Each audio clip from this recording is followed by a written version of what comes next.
पावन कथा श्रवण करने का सौभाग्य बाबा देवाधिदेव महादेव की कृपा से, उनकी करुणा से प्राप्त हुआ है। कथा के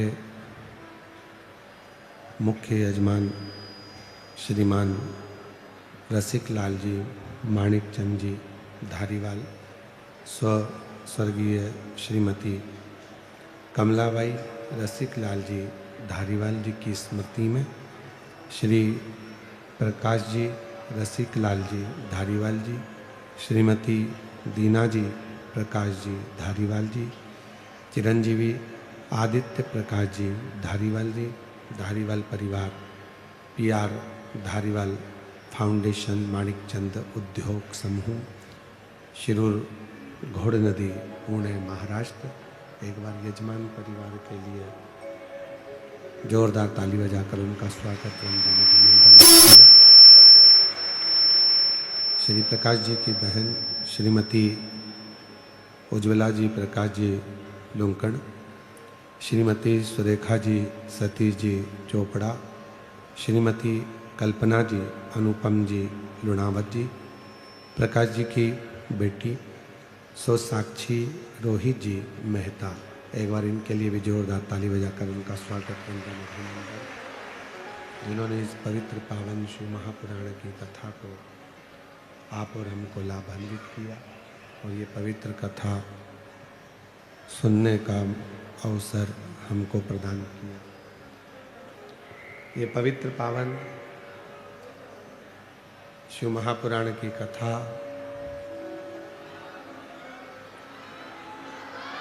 भगवान शिव की कृपा से, उनकी करुणा, उनकी उदारता से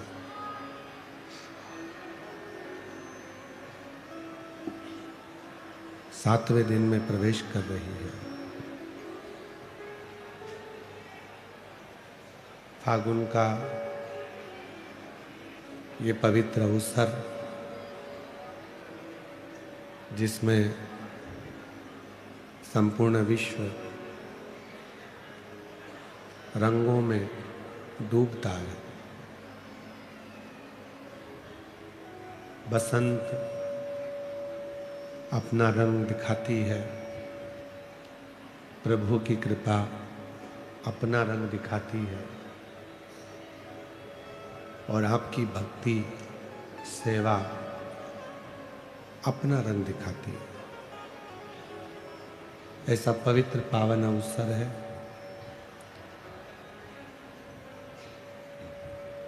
आज पूरा देश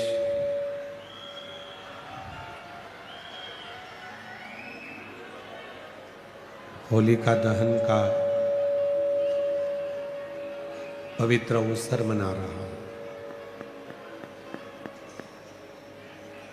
आज पूरा राष्ट्र भगवान श्री प्रहलाद जी महाराज जी की, आज पूरा राष्ट्र, पूरा देश भगवान शिव की इस आनंदमय कथा के माध्यम से आप और हम समझें।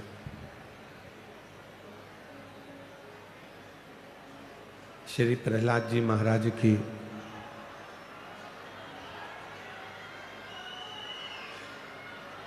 दिव्य अलौकिक भक्ति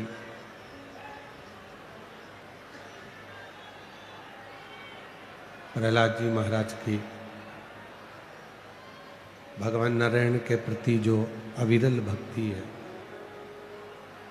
प्रेशर बढ़ा दो, बस प्रेशर बढ़ाओ, प्रेशर सब दूर का प्रेशर बढ़ा दीजिए। प्रहलाद जी की अविरल भक्ति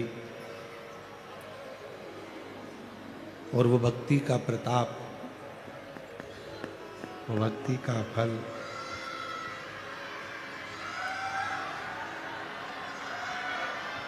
जो भगवान की अविरल भक्ति का फल है, वो भगवान श्री हरि नारायण ने दिया है।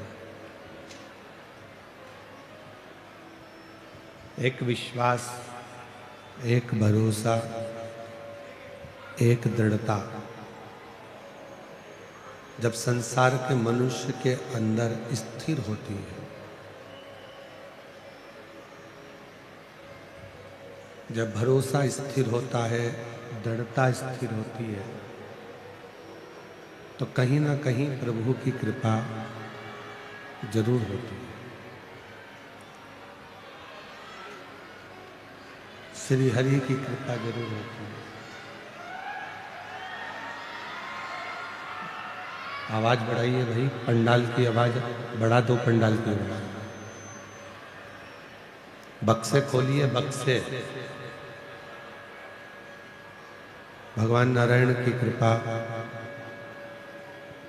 जब हम एक दृढ़ता, एक भरोसा और एक दृढ़ विश्वास के साथ में रहते हैं,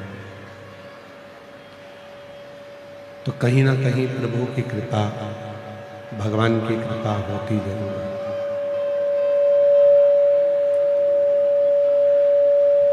और जब व्यक्ति का भरोसा टूट जाता है, वो कहीं ना कहीं अपने मन को स्थिर करने की जगह यहाँ वहाँ भटकाता है, और वो मन स्थिर नहीं रह पाता। उसको लगता है कि मैंने परमात्मा का इतना भजन किया, मैंने भगवान की इतनी भक्ति करी, इतना स्मरण किया, उसके बाद भी भगवान मेरी सुनता क्यों नहीं? भगवान मुझे कुछ देता क्यों नहीं? पर शिव कृपा कहती है, भगवान शंकर की कथा कहती है कि जब भक्ति पूर्ण और पूर्ण विश्वास के साथ में आगे बढ़ती है, पूर्ण भरोसे के साथ जब वो आगे बढ़ती है, तो वो भक्ति कहीं ना कहीं परमात्मा की शरणागति जरूर देती है।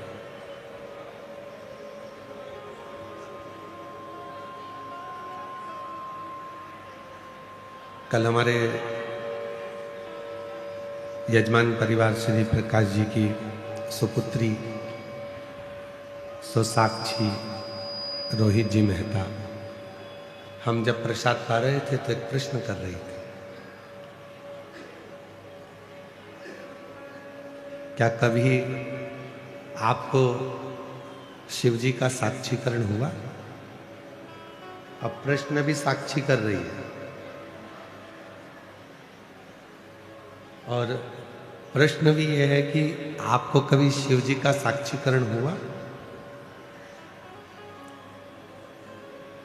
तो हम अपना प्रसाद पाने में लगे हुए थे, उत्तर नहीं दिया। उसने फिर दूसरी बार प्रश्न किया, गुरुजी बोलो तो, क्या आपको शिव जी का कभी साक्षीकरण हुआ? हमने उनसे कहा कि कोई अपनी तिजोरी का माल नहीं दिखाता, उसी तरह कोई गुरु अपने शिव को सामने नहीं।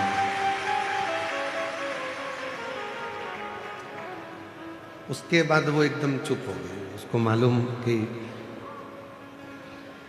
अपनी भक्ति, अपना भजन, जिस मंत्र को आप जप रहे हो, जिसको आप स्मरण कर रहे हो, जिसको खूब प्रेम करते हो, उसको कभी उजागर मत होने दो,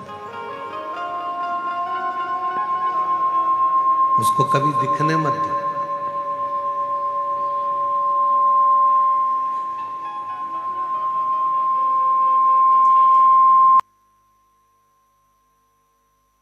जब आपका प्यार, जब आपका प्रेम उजागर हो जाता है तो दुश्मन बढ़ जाते हैं, लोग दूरियां करने लगते हैं। जब तक वो छुपा हुआ है ना, तब तक आप प्रेम की पराकाष्ठा तक पहुंच सकते हैं। उसी तरह जिस परमात्मा का आप भजन करते हो, जिससे आपका दिल लगा हुआ है, जिसके ऊपर आप पूर्ण समर्पित हो, पूरा भरोसा आपका उस पर आश्रित है, उससे आप बहुत प्रेम करते हो, तो आप उस परमात्मा के प्रेम को बता नहीं सकते, क्योंकि बताएंगे तो नजर लग जाती है। उसके प्रति समर्पण। तो हमने उस श्री प्रकाश जी की सुपुत्री स्वसाक्षी रोहित जी मेहता जी से हमने कहा, अरे आवाज खोल दो भाई इधर की।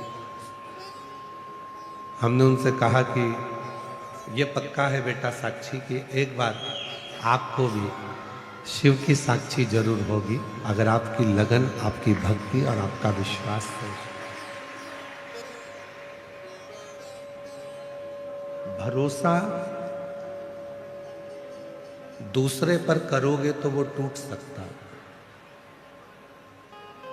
पर भरोसा यदि देवाधिदेव महादेव पर करा है तो वो जिंदगी में कभी नहीं टूटने वाला है, वो कभी नहीं टूटेगा। आप किसके प्रति समर्पित हुए हो? उस परमात्मा के प्रति।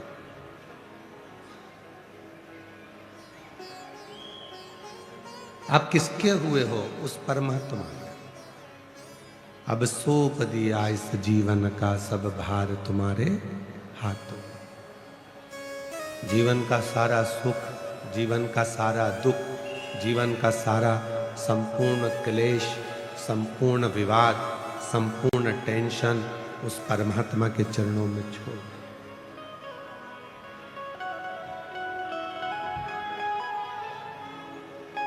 जीवन का संपूर्ण क्लेश उस परमात्मा के चरणों में छोड़।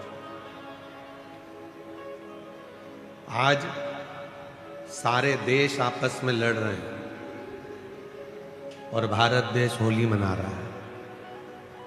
ये सभ्यता और ये संस्कृति और ये प्रेम है भारत।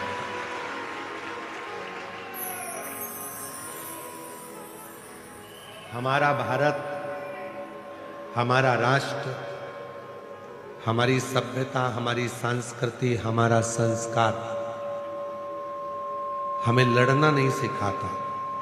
हमारा संस्कार नमस्कार कर कर, एक दूसरे को प्रणाम कर कर होली के रंग फेरना, होली के रंग को लगाना, गुलाल लगाना सिखाता।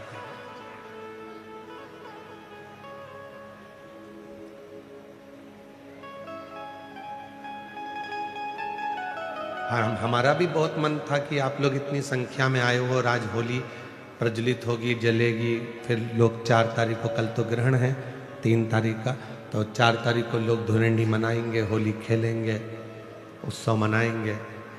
5 तारीख को महादेव की होली होगी। तो हमारा भी मन था कि हम आपके साथ में गुलाल की होली खेल कर जाएं। पर हमने मन में एक विचार करा कि एक बार भगवान शिव जी से पार्वती जी ने फागुन के महीने में एक लीला रची, और फागुन के महीने में माता पार्वती जी ने एक लीला ऐसी रची शिव जी के साथ में कि माता पार्वती जी शंकर जी के सामने से ओझल हो गई, कहीं छुप गई।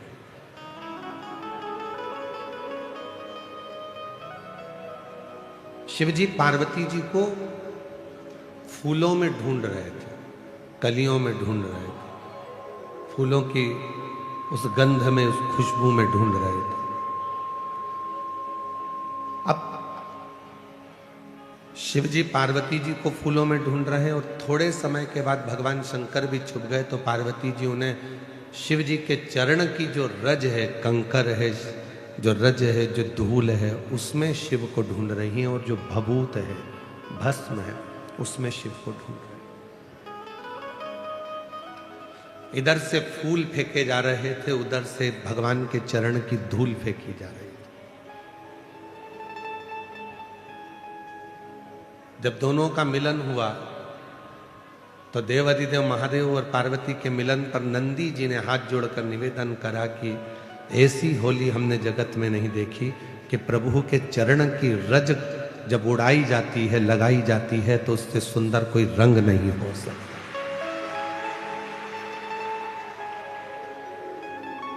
कहते हैं दुनिया के सारे रंग फीके हो जाते हैं, पर शिव भक्ति का रंग कभी फीका नहीं होता।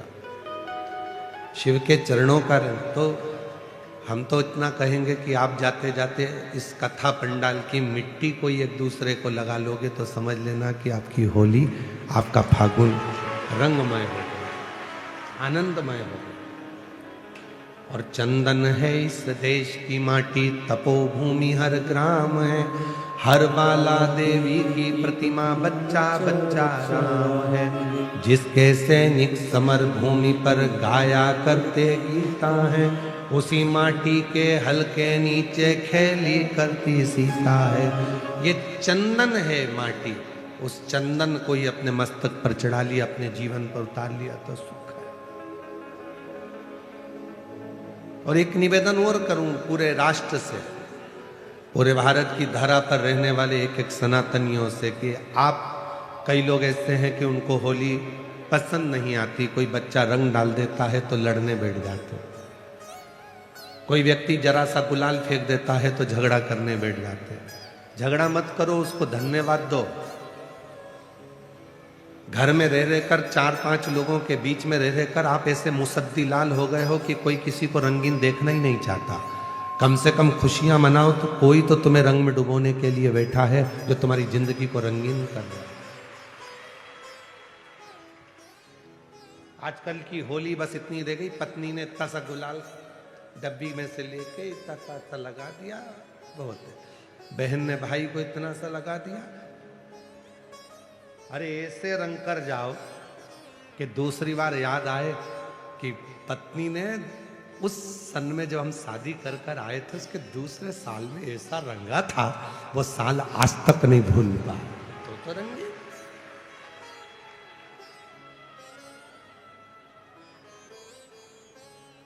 धोबिया धोए चाहे सारी उम्र।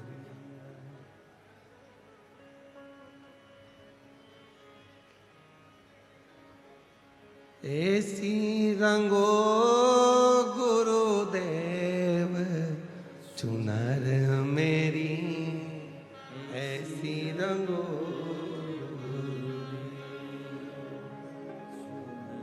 चुनर मेरी, ऐसी। राम लक्ष्मण भरत शत्रुघ्न हनुमत मेरी चूनर मेरी। राम लक्ष्मण भरत शत्रुघ्न हनुमत मेरी चूनर में। सरयू जैसी लहरा पाड़े, ऐसी रंगो